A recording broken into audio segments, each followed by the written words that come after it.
gotta be honest, there's a decent amount of talk about the pro wrestling world, to say the least, when it comes to news standpoint for today on LimitsCenter for April 29th of 2026.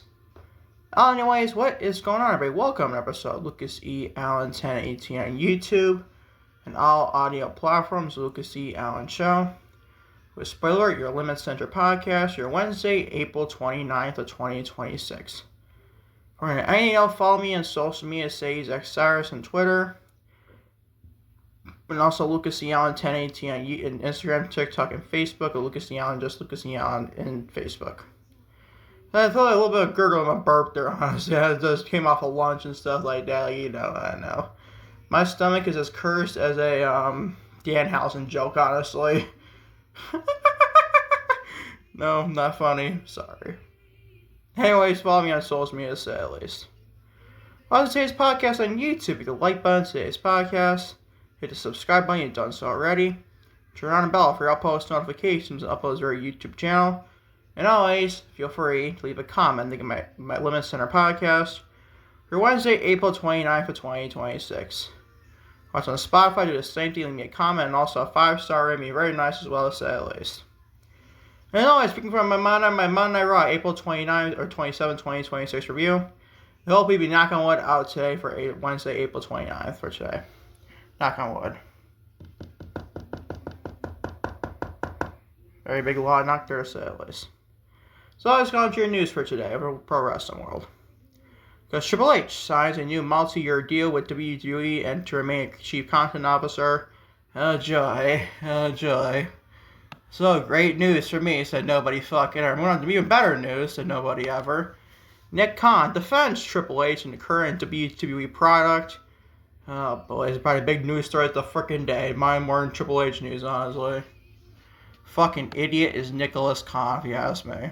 Yeah, I call him Nicholas Khan. We're discussing that. Also, the CW to air all WWE NXT PLEs.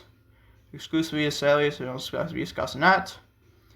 Also, the AEW expected to sign Motor City Machine Guns. We got released in WWE as of last Friday afternoon. We discussing that. Also, the Backstage news on why Chris Jericho will miss AEW Dynamite this week for tonight, honestly. We discussing that. Also, since Charlie, my favorite women's professional wrestler, former Dakota Kai, discusses why she took a year off from professional wrestling. Discuss it all on today's podcast. Glad you're joining me. Besides Connotation LimitsCenter podcast for Wednesday, April 29th of 2026. It's on today's podcast, ladies and gentlemen. And starting with, you guessed it, Triple H signs a new multi-year deal with the WWE to remain chief content officer of the company. Like I said at the top of the show, oh joy. Triple H is staying in his role as WWE chief content officer, and now as the deal is official. PW Insider first reported that Paul Levesque has signed a new deal with WWE/TKO to remain his position as overseeing creative. Sources indicated Body Slam that the contract is a multi-year deal. Another source told Body Slam that TKO is happy with the work Levesque has done in creative roles despite some backlash around TKO's direct involvement in the road to WrestleMania for multiple consecutive years. Which I don't know why they're so loving this creative role that he's been doing. What has he done? How can they be so happy? He's done nothing in the last 2 years. Ever since WrestleMania 40, that's when this shit's gone downhill. After WrestleMania 40. Like, what the fuck are we doing, dude? This whole creative team, ever since post WrestleMania 40 and all the way into current day WWE television, fucking sucks. How can I be so fucking happy with what they're doing creatively? There is nothing to enjoy in this program. There's a few different things. But it's not like this should be at right now. This company creatively is 100% washed, like I've been saying the whole time. They're as washed as Shaquille O'Neal was in the Boston Celtics. That's all it is. They're as washed can be in this world. The Sailors are be like 100% creatively bankrupt. Not being a wallet standpoint, but creatively, they are fucking bankrupt. I don't know how anybody can enjoy this shit in TKO or just as dumb as Triple H, honestly, if you ask me. Speaking of dumb idiots in professional wrestling and in WWE, to say at least, Nick Khan, he's not related to Tony Khan, but still. Not honestly, but you get the point. Nick Khan defends Triple H in the current WWE product. Like everyone fucking does, especially the WWE Freako fan base out there. Yeah, I call them the Freakos, not the sickos, like AEW sickos are. Nick Khan used his staff at a town hall on Monday to make clear that Triple H will continue his role as WWE kind of creative, he just mentioned at the top of the show, while also pushing back on online criticism of the Wrestling 42 product. According to sources who view the town hall and forum post-wrestling, Khan told staff that Paul Levesque will remain in his current position overseeing WWE Creative. It is unclear whether the comments reflect on a formal contract extension or less formal support of his performance. WWE Communications tabs did not immediately return to a request for a clarification on that distinction. Khan was also prompted by TKO President Mark Shapiro during the town hall to address the online criticism surrounding WWE's recent creative decisions, particularly the perception that WrestleMania 40 Night 1 was less perceived as a Night 2. Khan characterized the criticism is coming from, get this people, from a vocal minority. You must be out of your fucking mind with that comment, dude. It ain't no vocal minority. It is the real professional wrestling fans. You don't think that they exist. Well, guess what? They do. Basically, your whole money, all your money you perpetually get, is coming from our paychecks there, baby. You fucking retards, to say the least. Nick Khan's a fucking idiot for saying a vocal minority. A position consistent with what he said publicly on multiple occasions, including at the CAA World Congress of Sports earlier this month. What the fuck that means, I don't care to know. He went on to further by reading multiple messages believed to be tweets from around 2015, honestly. Yeah, that was 11 years ago, by the way, ladies and gentlemen. You don't know about that, obviously. You know, we know you're in professional wrestling, world to say the least. I criticized WWE's product at the time.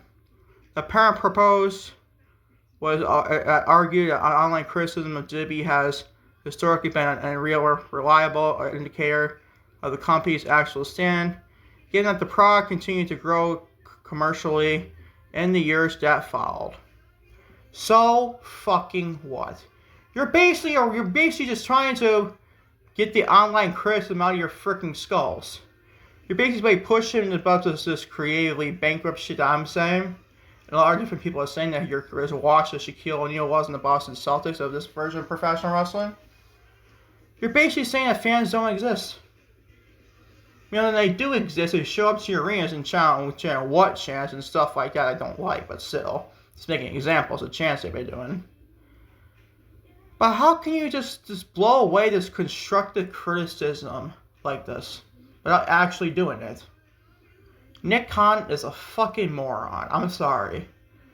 This guy might be a business genius and we end up being all. But he has no shit about the creative, nor should he. He is completely stupid, in my honest opinion, when it comes to creative and anything else related to the WWE product, mind his business. How can anybody defend Triple H in this shit?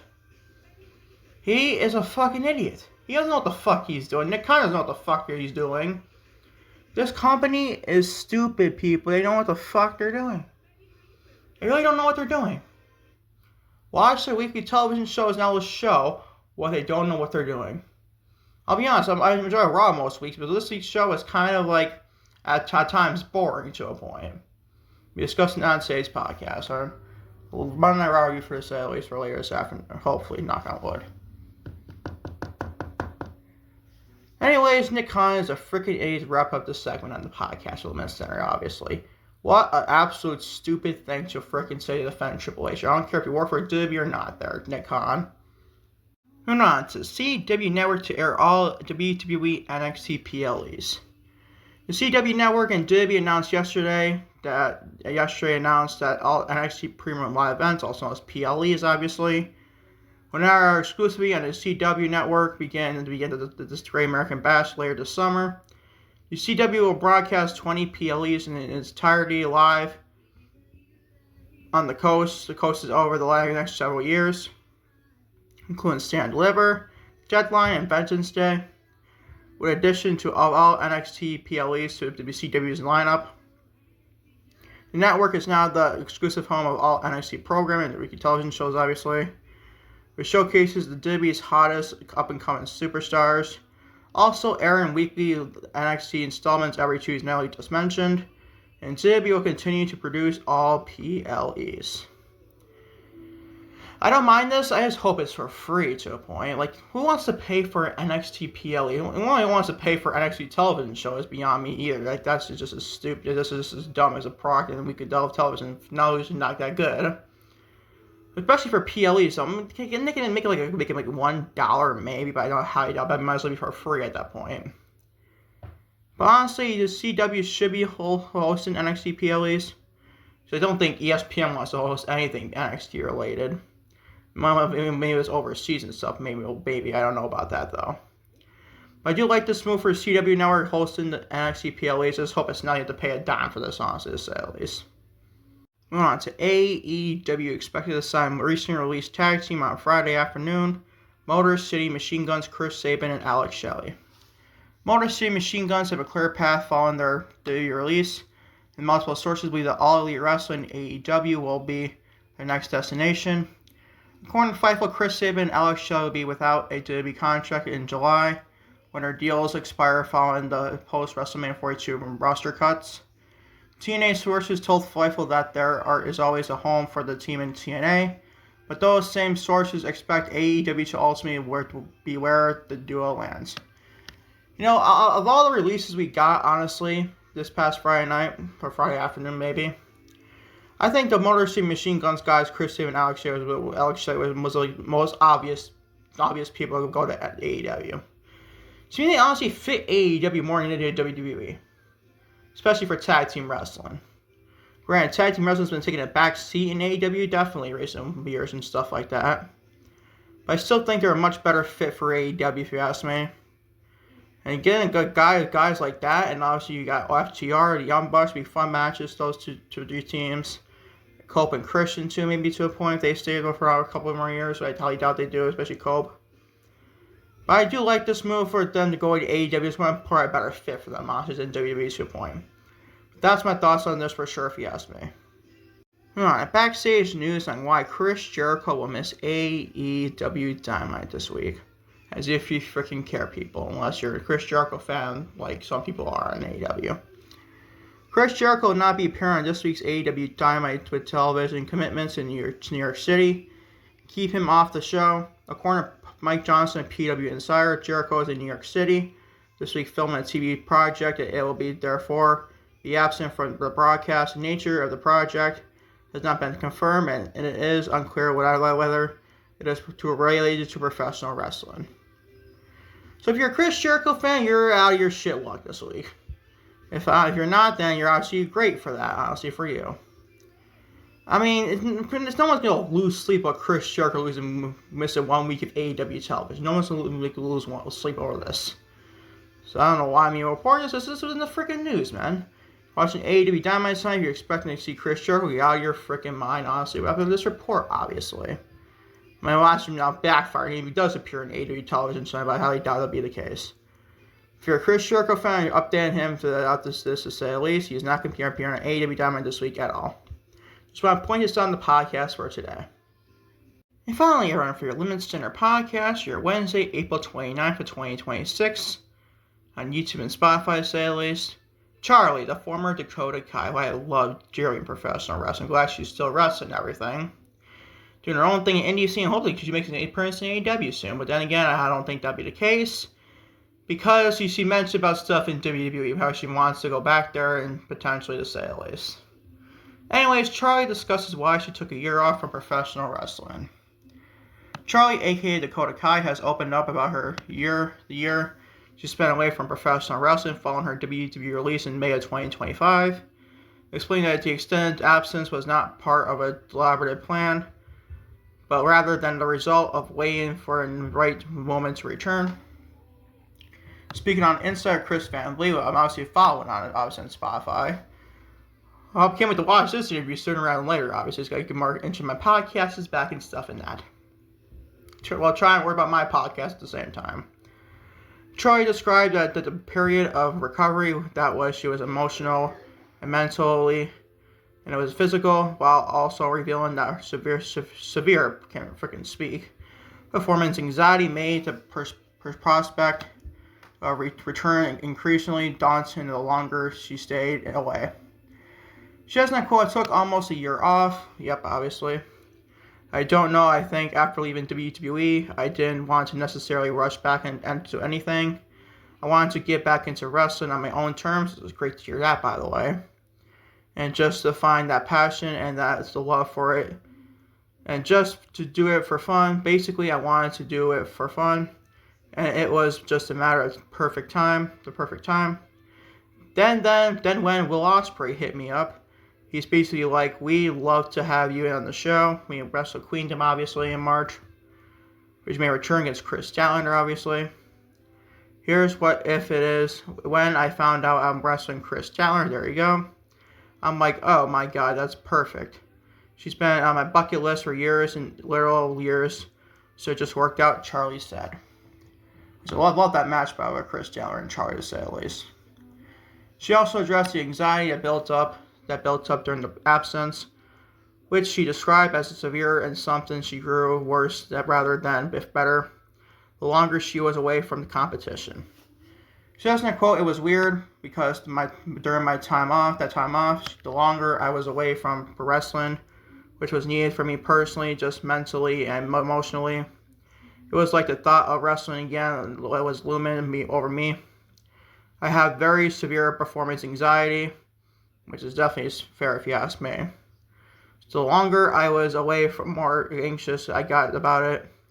But then she made it so easy. She's the best. There was no real time limit of it.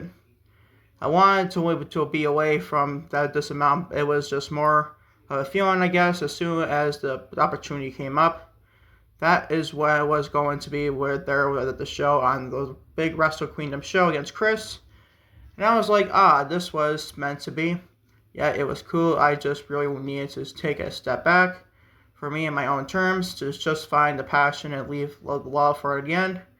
And I didn't mean for it to be a year, but I know everything. Everyone was like, why did you take a year off? I'm like, I didn't mean it. I mean to. And for that to be the amount of time, I just kind of took time I needed. Then when the opportunity came against Chris, I was perfect, Charlie said. End quote. I'm glad Johnson took a year off. Granted, I'm a big fan of Charlie, work Dakota Academy, a huge fan of her. Like I meant saying, there's so many podcasts, obviously. On YouTube, Spotify, you name it. When healthy, this woman is one of the best pound-for-pound women's professional wrestlers on the goddamn earth. When healthy, obviously. I think she's just freaking great. I love her work. I want her work in WWE. It's a crime she never was an NXT Women's Champion. Even a mid-card champion, the main roster there at TripleH. I'm looking at you, dumbass. Like, he didn't book her good whatsoever. Yeah, he eventually released her twice, obviously. The company did her fucking dirty. I don't know why she wants to go back there. It's beyond me. I don't know. Maybe for friends and stuff back there, but that's her own thing. If she wants to be in WWE, it's up to her, but I'd rather her be in AEW, if you ask me. But I always will support the talent that she is. She's fucking talented as hell, bro. Big fan of Charlie and her work. I honestly watched the Chris Jericho match. And the Shotzi match from House of Glory, too. A very fun match. I urge you to check it out. It's available on YouTube, I believe, for the Shotzi match, for sure. Not sure about the Chris Jericho match, though. I'll wait and tell you guys for now, to say at least. But definitely go look to watch the Shotzi match. I urge you to check it out, to say at least. I'm glad she's back in professional wrestling on her own terms, to say at least. It's great for Charlie, to say at least. Big fan of her work. Hope to see her in a major company, to say at least. Maybe it's WWE again, or even AEW. I wish it was AEW still, but still. And this is all your news for Wrestling Limits. Oh my god, what am I doing today? To wrap up your LimitsCenter podcast, your Wednesday, April 29th of 2026, to say at least. As always, let me know in the comments section of all my news here to say at least for professional wrestling on Wednesday, April 29th of 2026. And all you watching on YouTube, click the like button to today's podcast. Hit the subscribe button if you haven't done so already. And turn on the bell for your post notifications when uploads for our YouTube channel. And always feel free to leave a comment as well as say at least. Watch on the spot, do the same thing, leave me a comment and also a 5-star would be very nice as well as say at least. And hopefully have your Monday Night Raw review up today, just to say at least as well. For April 27th to 2026 for sure. As always, until then, peace and love. Alright, I'm out here. Love you all big time, to say at least.